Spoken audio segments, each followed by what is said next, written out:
इस संसार में ऐसा कोई पर्वत नहीं जो इतना ऊंचा हो कि मनुष्य उसके शिखर तक पहुंच न पाए, उसे लांघ न सके।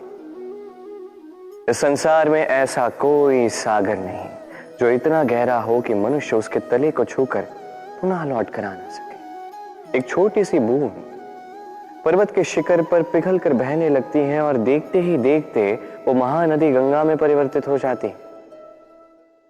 कारण क्या है?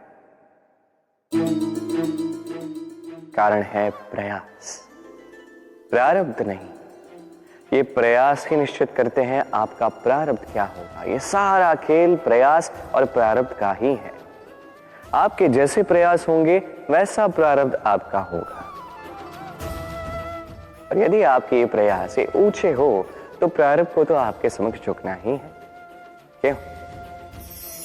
कई बार मनुष्य अतीत को देखता है, आज अहंकार में भर जाता है। कभी वर्तमान को देखता है, भविष्य के विषय में सोचता है, मद में चूर हो जाता है। क्यों नहीं समझ पाता एक सरल सी बात? ये सृष्टि जो है, ये सृष्टि एक चक्र है जो बार बार आपको दोहराएगी, कठिन से कठिन परीक्षाओं पे आपको उतारेगी, जिस पर आपको उत्तीर्ण होना ही है। जो कल था वो आज नहीं है, ये सभी को ज्ञात है।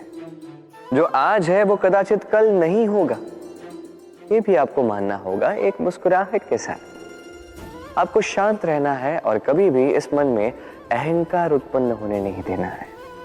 बनिए उस हिमखंड की भांति।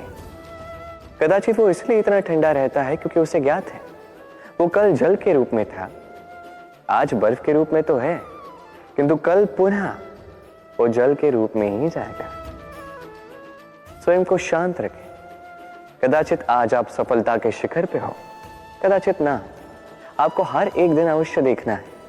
बस निरंतर प्रयास करते रहिए, हर परिस्थिति के लिए सज्ज रहिए और इसे संतुलन मिला है। आपका कल हो आज या कल, आपके अच्छे दिन हो या बुरे दिन, सब पवित्र हो जाएंगे।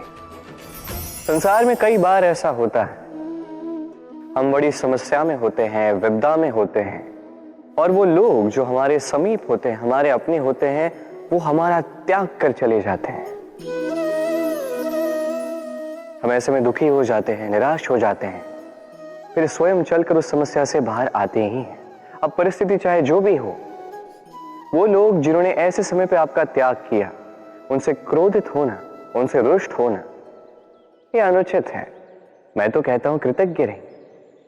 मैं तो कहता हूं उन्हें धन्यवाद कहिए कि उन्होंने ऐसे समय पे आपका साथ छोड़ा जब आपको उनकी सबसे अधिक आवश्यकता थी। क्योंकि या तो उनको विश्वास था कि आप स्वयं इस विपदा से बाहर चलकर आएंगे, या तो उनके त्याग के कारण आपने स्वयं का प्रोत्साहन बढ़ाया, स्वयं की शक्ति बढ़ाई और स्वयं उस आग से चलकर बाहर आए। अपने बुरे समय को आपने अपना अच्छा समय बनाया। अंत में आप और शक्तिशाली हो जाते हैं और श्रेष्ठ हो जाते हैं। और यही तो आपकी विजय है, जिसका कारण है उनका साथ छोड़ना। तो उन्हें धन्यवाद कहिए।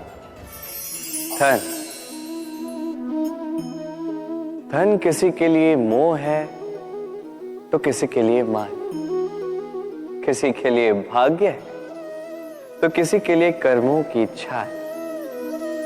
देखा जाए तो ये धन कहीं ना कहीं मनुष्य के लिए अत्यंत आवश्यक भी है, और इसलिए मनुष्य जो है अपना समस्त जीवन व्यतीत करता है इस धन को अर्जित करने। अनेक मनुष्य